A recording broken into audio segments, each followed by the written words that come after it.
بسم اللہ الرحمن الرحیم. ہارون رشید عرض کر رہا ہوں. السلام علیکم ورحمۃ اللہ وبرکاتہ. خبر تو بھائی ایک ہے جو آپ سن چکے ہیں، دبئی لیکس، اور ایسے ایسے لوگوں کے نام آئے ہیں. کچھ لوگوں کے تو متوقع ہی تھے، کچھ ایسے نام آئے ہیں کہ حیرت زدہ ہی رہ گئے اس پر. لیکن بہرحال چراغائی ہے پاکستان، یہ تو سب لوگ جانتے ہی ہیں. لوٹ مار ہے، اس میں کوئی طبقہ ایسا نہیں ہے جو بچا ہوا ہو. اور اتنی بڑی انویسٹمنٹ صرف دبئی میں ہے 11-12 بلین ڈالر کی.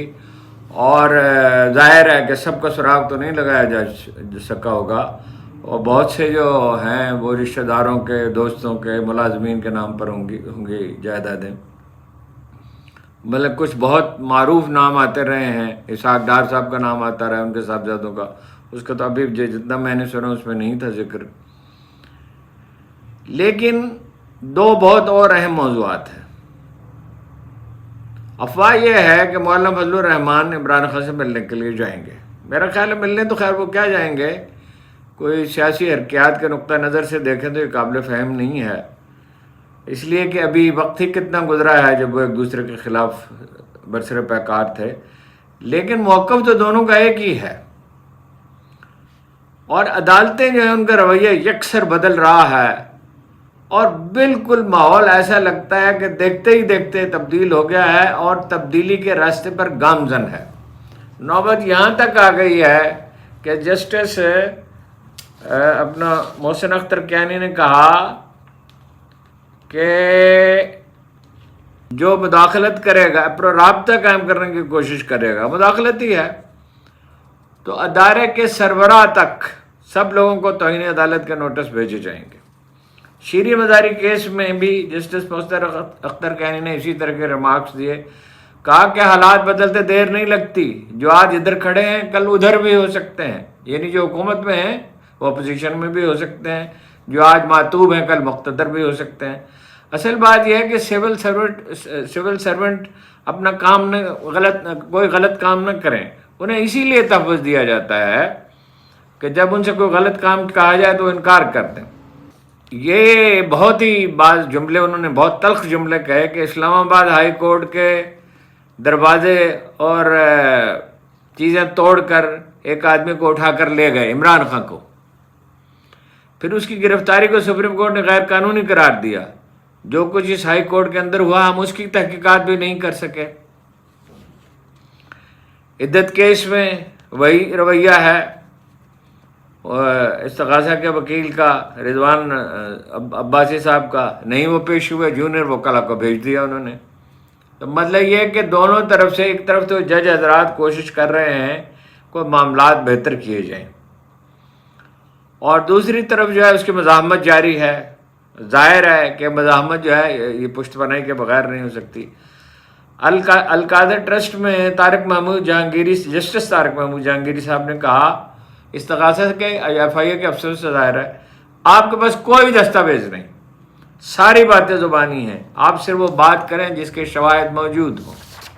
جسٹس بابر ستار کے خاندان کا ڈیٹا لیک کرنے پر توہین عدالت کیس میں اسلام آباد کی طرف سے اسلام آباد ہائی کورٹ نے سیکرٹری دفاع اور جناب سیکرٹری ڈیفنس اور secretary passports and immigration, D G F I A, I B, I S I, P T A اور پیمرا کو نوٹس جاری کر کے آئندہ ہفتے طلب کر لیا ہے.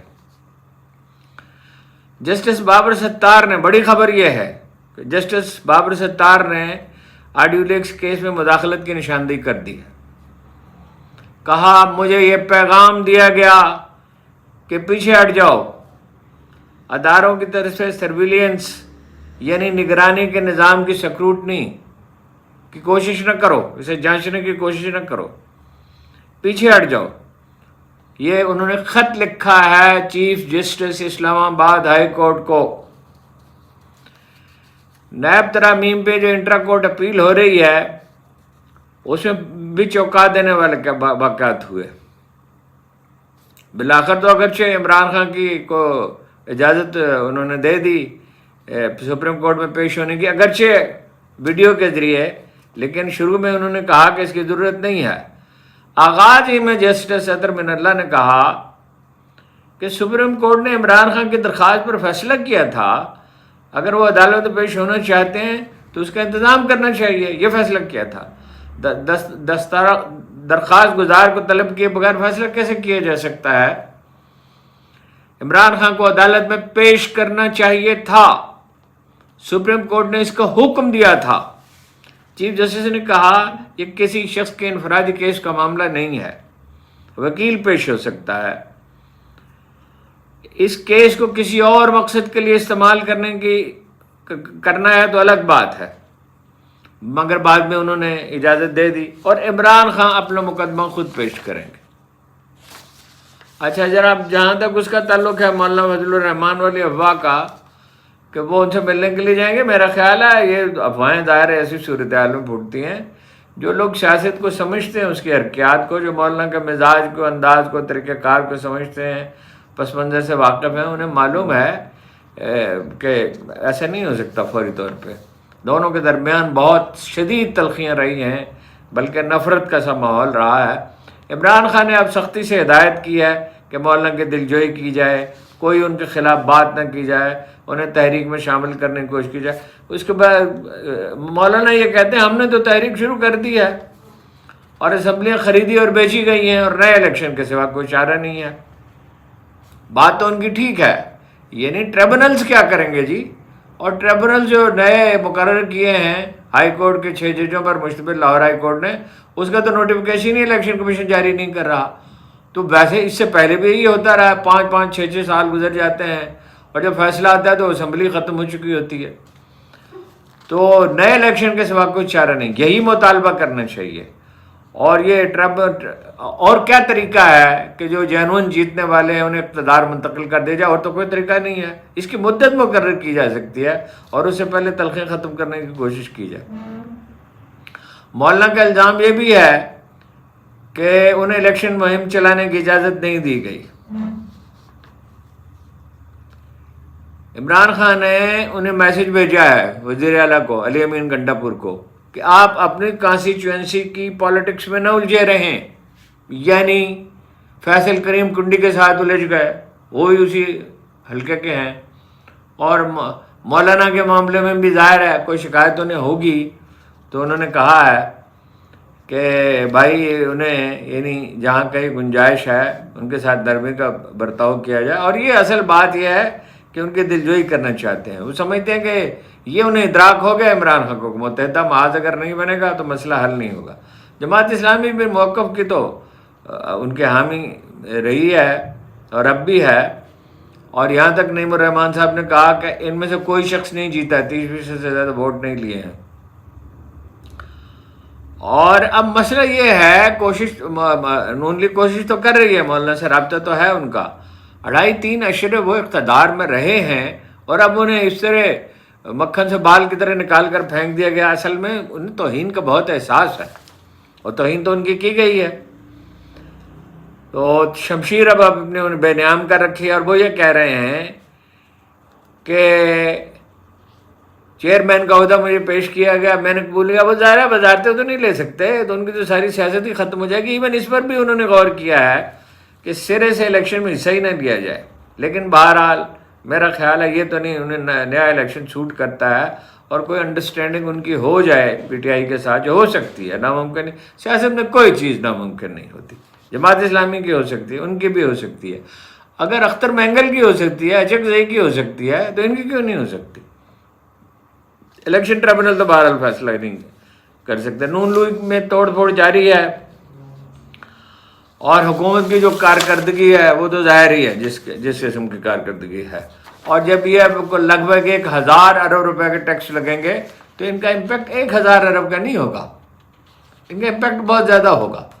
اگر ایک چیز کی قیمت 1000 روپے ہوتی ہے اور اس میں 10% ٹیکس لگ کے 1100 روپے کی ہو جاتی ہے، تو دکاندار اس 100 روپے پہ بھی منافع وصول کرتا ہے۔ لوگوں کی کمر پہلے ہی ٹوٹ چکی ہے، اور بجلی کی قیمتوں میں اضافے پہ اصرار ہے، گیس کی قیمتوں میں اضافے پہ اصرار ہے ایم ایف کو، اور ٹیکس 9500 ارب روپے تھا، وہ 1100 ارب روپے کہہ رہے ہیں، اور گردن پکڑتے ہیں انہی کی جو آلریڈی ٹیکس دیتے ہیں، حتیٰ کہ پینشن پہ بھی ٹیکس لگا دیں۔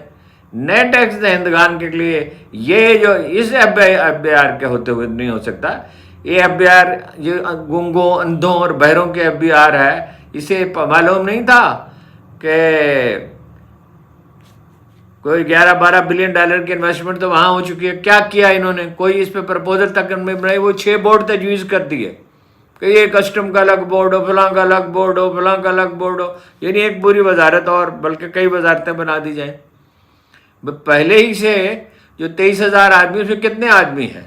میں تو بار بار پوچھا سابق جو چیئرمین ہیں اس کے، جو لوگ اس کے مختلف اداروں میں رہے ہیں اعلیٰ عہدوں پر، کہ ان میں کوئی صاف ستھرا آدمی. ایک صاحب نے کہا کہ 500-700 آدمی ہوں گے جو رشوت نہیں لیتے، میرے کو ان کی دراز میں لفافہ رکھ دیا جاتا، وہ براہ راست نہیں لیتے رشوت. اور حکومت کی جو کارکردگی ہے وہ ویسے بھی ظاہر ہے. آزاد کشمیر میں کیا ہوا؟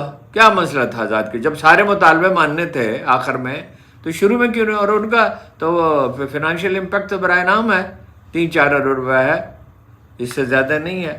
تو آپ سینکڑوں ارب روپے جو ہیں پنجاب میں مختلف جگہوں پہ گاڑیوں کی خریداری پہ صرف کر رہے ہیں، تو اس پہ کیوں نہیں کر سکتے تھے؟ پھر یہ کہ اجازت دے دی گئی تھی مظاہرین کو آنے کی، پھر فائرنگ کیسے ہوئی؟ یہ ٹھیک ہے کہ ان پہ اپنا پتھر برسائے گئے، لیکن بہرحال سیکورٹی فورسز کی ایک ٹریننگ ہوتی ہے، کسی نہ کسی نے تو اس کی اجازت دی. اسی لیے وہ جوڈیشل کمیشن کا مطالبہ کر رہے ہیں. وزیر اعظم جا رہے ہیں ویسے وہاں پہ، لیکن وزیر اعظم کے جانے سے کیا ہوگا؟ رپورٹ تو یہ کہتی ہے نگران حکومت کی، اس پہ میں آتا ہوں کہ کوئی اتھارٹی نہیں ہے ہمارا. تمام اداروں پہ فوج سمیت عوام کا اعتماد اٹھ چکا ہے. نگران حکومت نے جو کمیٹی قائم کی تھی اس کی جو رپورٹ کابینہ میں پیش کی گئی ہے، اس میں جو آزاد کشمیر میں جو سب سے بڑا المناک سانحہ ہوا ہے پہلو ہے، وہ یہ ہے کہ خود مختار کشمیر کی تحریک بہت پرانی ہے. بڑے بڑے لیڈر اس میں ابھرے ہیں. مقبول بٹ تھے جن کی بڑی یعنی اخلاقی حیثیت تھی. یاسین ملک تھے جنہوں نے بہت طویل جیلیں کاٹی ہیں اور جنہیں چھت پر سے گرا دیا گیا تھا، جو اب بھی جیل میں پڑے ہوئے ہیں اور ہر طرح کا جرم روا رکھا گیا. لیکن خود مختار کشمیر کی حمایت نہیں تھی، حمایت علی گیلانی کی تھی، جو اعلانیہ کہتے تھے ہم پاکستانی ہیں، پاکستان ہمارا ہے. وہ تو باجوہ صاحب نے معاملہ ہی ختم کر دیا. جنرل باجوہ نے جنگ بندی کر لی. جب کشمیر کو ہڑپ کیا گیا، دفعہ 370 ختم کی گئی، تو جنگ بندی کر لی، اپنے طور پہ فیصلے کرتے رہے. اب کمال ہے، ایک حکومت تو نہیں ہے، کئی حکومتیں ہیں. آزاد کشمیر میں بھی یہ ظاہر ہوا، ایک حکومت نہیں ہے، کئی حکومتیں ہیں، اور کئی حکومتیں نہیں ہو سکتی. ایک لیڈر ہوتا ہے، یعنی وہ ان پٹ تو دے سکتی ہے، دے سکتے ہیں دوسرے ادارے، اور ساری دنیا میں یہ ہوتا ہے. لیکن یہ کہ مختلف جگہ سے مختلف احکامات جا رہے ہیں، تو اس کا کیا مطلب ہے؟ آزاد کشمیر کے وزیر اعظم نے کہا ہم نے تو نہیں بلایا تھا رینجرز کو، اور ہم تو 11 مئی کو تیار تھے نوٹیفیکیشن جاری کرنے کے لیے. اب یہ خود مختار کشمیر کا جو مسئلہ ہے، نعرہ ہے، ظاہر ہے اس کو کہیں نہ کہیں سے سپورٹ مل رہی ہے. میں کئی بار یہ عرض کر چکا ہوں کہ بے نظیر کے بے ایمانہ قتل کے بعد جو مظاہرے ہوئے سندھ میں، جس میں صرف کراچی میں $1 بلین کا نقصان ہوا، تو اس میں MI6 کے لوگ شامل تھے. ظاہر ہے برطانیہ کے ذریعے امریکہ یہاں سازش کرتا ہے، اور سی پیک انہیں گوارا نہیں ہے. اور میں پورے شرح صدر کے ساتھ یہ کہہ رہا ہوں کہ ملک کو نئے انتظام کی ضرورت ہے، اور وہ نیا انتظام نیا الیکشن ہے، اور کچھ نہیں، ورنہ چیزیں دوسری طرف چلی جائیں گی. مولانا فضل الرحمان اس معاملے میں کلیئر ہیں، اور PTI کو بھی کلیئر ہونا چاہیے. یہ اپنا اس میں تو نہیں آپ چھوڑ سکتے، اپنا الیکشن ٹریبونلز میں تو نہیں چھوڑ سکتے. ایک نیم قبائلی معاشرے میں اقتدار اور پیسے کے بھوکے جو سیاستدان ہیں، ان کے موجودگی میں حالت یہ ہے کہ عدلیہ اپنی آزادی کی جنگ لڑ رہی ہے. تو اس میں آپ کیا کریں گے؟ عدالتوں کے ذریعے کیا کریں گے؟ جہاں عدالتوں پہ اتنا دباؤ ہے، فی الحال تو عدالتیں اس دلدل سے باہر نکلنے کی کوشش کریں، نکل آئی ہیں بہت کچھ، اور امید ہے کچھ بہتری ہو جائے گی. اب وہ بڑی خبر تو وہی ہے، دو خبریں ہی ہیں جو ویسے تو ایک خبر تو چھپ بھی چکی ہے اور ایک آپ سن بھی چکے ہیں. ایک تو وہی 9 مئی کی تحقیقاتی رپورٹ ہے کہ اعتماد ہی ختم ہو چکا ہے عوام کا. اب سوال یہ ہے کہ جب اعتماد ایک دکاندار ہے یا 2 ہیں یا 10 ہیں، اس کے بارے میں یہ یہاں گجر خاں کے راستے میں، پنڈی سے گجر خاں کے راستے میں گاؤں ہے جسے ٹھگوں کا گاؤں کہا جاتا ہے. اب اعتماد ہی ختم ہو چکا ہے تو معاملات کیسے چلیں گے؟ ایک کم از کم ساکھ کی ضرورت ہوتی ہے. یہ بھی کہا گیا ہے کہ صوبائی حکومتوں نے امن قائم کرنے کے لیے کچھ نہیں کیا. 3 گھنٹے تک فساد جاری رہا. 3 بجے شروع ہوا ہنگامہ اور 6 بجے کور کمانڈر ہاؤس جلایا گیا. اور وہ بہت تفصیلات ہیں اس میں. اولین ذمہ داری کس کی تھی؟ ظاہر ہے پولیس کی تھی. اگر علاقے کے تھانے دار متحرک ہوتے، کیوں نہیں متحرک ہوئے؟ یہ بڑا پراسرار مسئلہ ہے اور جوڈیشل کمیشن بنتا کیوں نہیں ہے اس پہ؟ تو جو آدمی سب سے زیادہ ذمہ دار تھا وہ آئی جی تھے ڈاکٹر عثمان انور. ان کی بڑی ریپوٹیشن تھی، بڑے اچھے افسر ہیں. انہیں تمغہ پیش کیا گیا ہے اور تمغہ پیش کیا، اس کو تو 9 مئی کے واقعے کو تو آپ الگ رکھیں. انہیں تمغہ پیش کیا گیا جب، تو جرائم میں کتنا اضافہ ہو چکا تھا 2023 میں. اجتماعی زیادتی کے واقعات میں 149%، زیادتی کے واقعات میں 134%، رہزنی میں 122%، اغوا برائے تاوان میں 98%، گاڑی چوری میں 55%، قتل، ڈکیتی، اغوا برائے تاوان اور بہت سی چیزوں میں. تو وہ اب کیوں وہاں براجمان ہیں؟ اب کیا کر رہے ہیں وہاں پہ وہ بیٹھے ہوئے؟ جبکہ وہ یہ اتنے اس قدر متنازع ہو چکے ہیں، انہیں کوئی دوسری ذمہ داری نہیں دی جا سکتی. باقی وہی ہے جناب، کن کن کی جائیدادیں ہیں؟ 17,000 پاکستانیوں کی 23,000 جائیدادیں ہیں. یہ تو وہ ہیں جو ڈسکور ہوئی ہیں، اس کے علاوہ بھی ہو سکتی ہیں. اور اس میں جناب ہیں حسین نواز صاحب، اور سندھ اسمبلی کے 4 ارکان ہیں. محسن نقوی اور ان کی اہلیہ ہیں، فیصل بابڈا ہیں، شرجیل میمن اور ان کی اہلیہ ہیں، جناب زرداری صاحب کے تینوں بچے، بلاول اور ان کی بہنیں. اچھا، مشرف صاحب ہیں، جنرل پرویز مشرف. شوکت عزیز صاحب ہیں. 1 درجن سے زیادہ سرکاری افسر ہیں، اور ان میں ایک پولیس چیف بھی شامل ہے، نام نہیں بتایا اس کا. 12 سے زیادہ ریٹائرڈ جنرل. کچھ اور اہم خبریں بھی ہیں اپنی جگہ، ان کی اہمیت ہے. مثلا آصف کرمانی صاحب کہتے ہیں جو ابھی تک مسلم لیگ میں شامل ہیں کہ میرے گھر پہ ایک سفید ڈالا آیا اور 2 گھنٹے رکا رہا اور میرے ایک واقف کار سے میرے بارے میں معلومات حاصل کرنے کی کوشش کرتا رہا. وہ ان لوگوں میں سے ہیں آصف کرمانی جو یہ کہتے ہیں کہ مینڈیٹ تو ملا عمران خان کو اور بیانیہ تو اس کا ہے، نون لیگ کا بیانیہ تو کوئی سنتا نہیں ہے. نون لیگ کے بیانیوں کو بلکہ وہ کہتے ہیں مسترد، یہی بات مولانا فضل الرحمان کہتے ہیں کہ 9 مئی کے بیانیوں کو مسترد کر دیا گیا.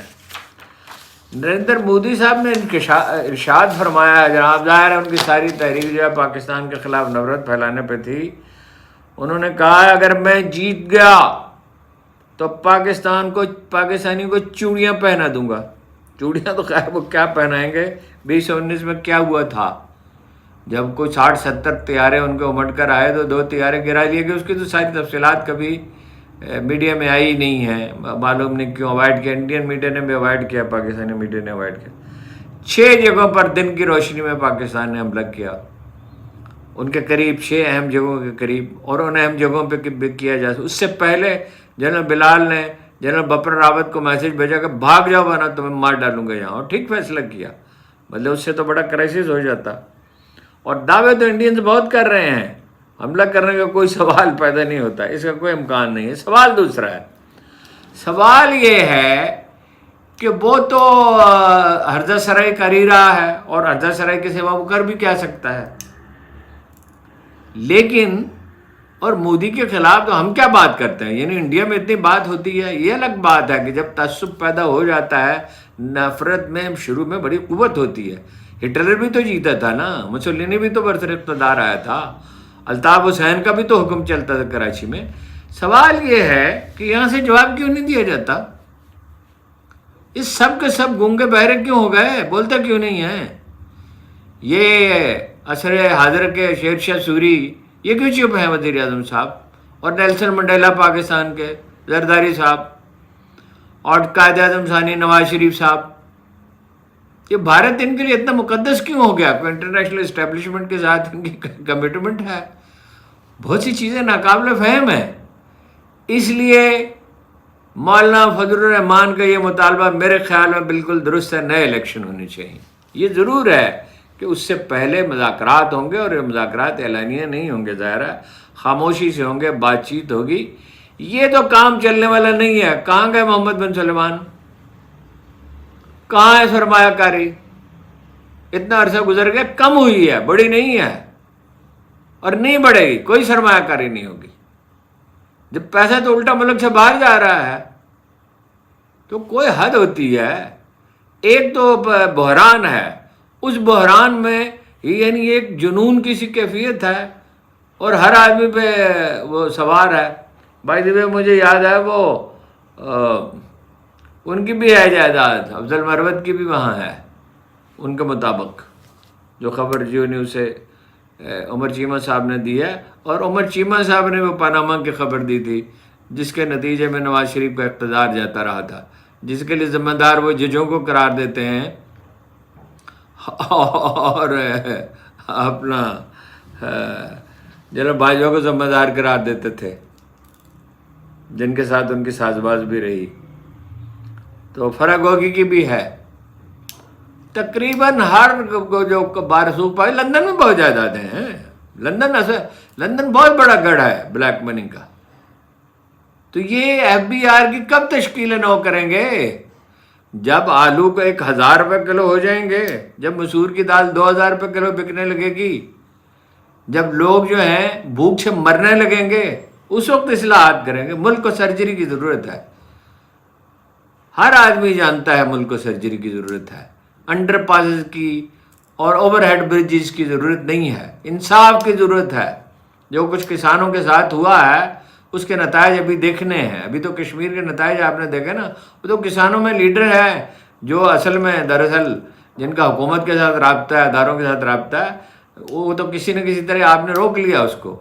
لیکن کچھ عرصے کے بعد ظاہر ہے وہ کوئی نہ کوئی تحریک وہاں سے اٹھے گی.